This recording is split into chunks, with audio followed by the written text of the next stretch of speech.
Bonjour tout le monde! Je vais commencer ma capsule aujourd'hui avec une petite explication, puis vous allez comprendre pourquoi.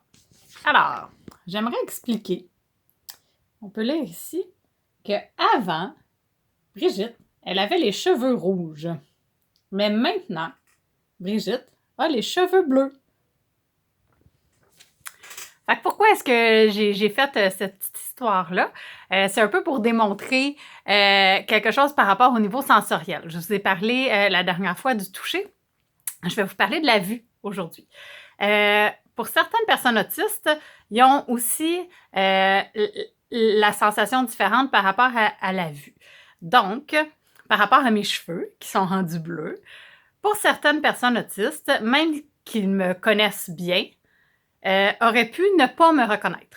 Parce que dans leur tête à eux, l'image qu'ils se sont fait du concept de Brigitte, c'est Brigitte avec les cheveux rouges.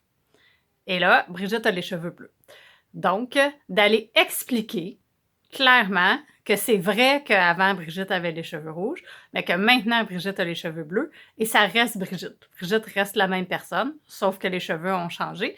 Ça va aider dans leur cerveau à changer le concept de Brigitte, d'aller mettre « OK, c'est encore Brigitte, j'ai besoin de changer la couleur de ses cheveux pour bien l'identifier. » Ça, c'est un exemple. Un autre exemple, par exemple, dans une pièce, là, si je pense dans une classe, plusieurs personnes autistes vont se figurer la classe, elle est faite comment?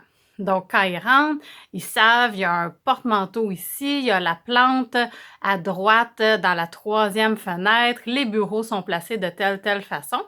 Et ça, c'est leur concept de la classe. La classe, c'est comme ça que c'est placé.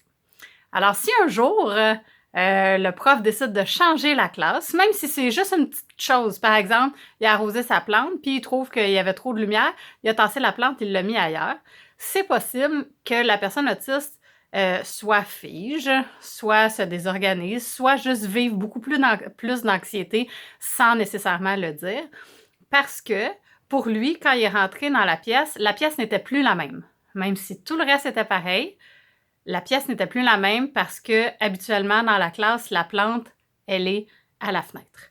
Et là, elle n'est plus à la fenêtre. Et ça défait le concept de la classe.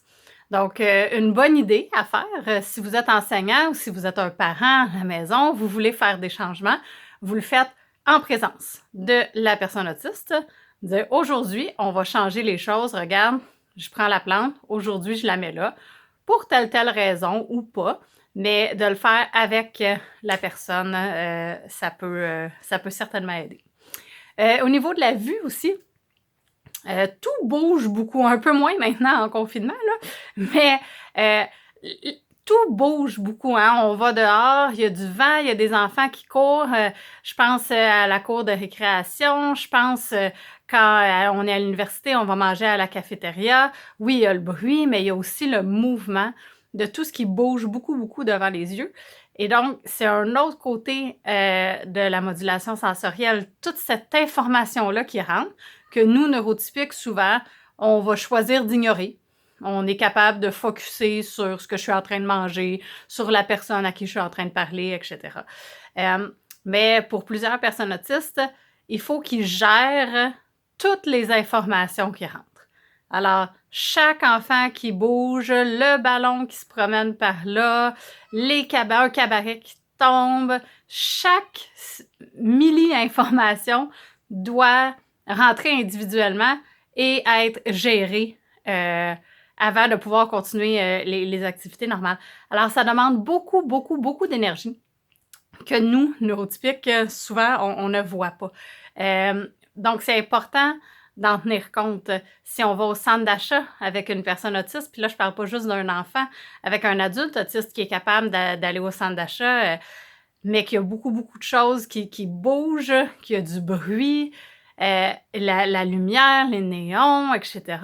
C'est toutes des choses qu'eux doivent gérer individuellement, en plus de devoir gérer la chose qu'ils ont à faire, donc de sortir mon portefeuille et de payer, par exemple.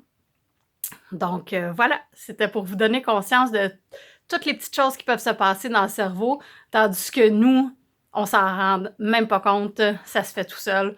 Eux, ils ont besoin de tout processer ça individuellement. Alors voilà, c'était la petite capsule d'aujourd'hui. Bye bye!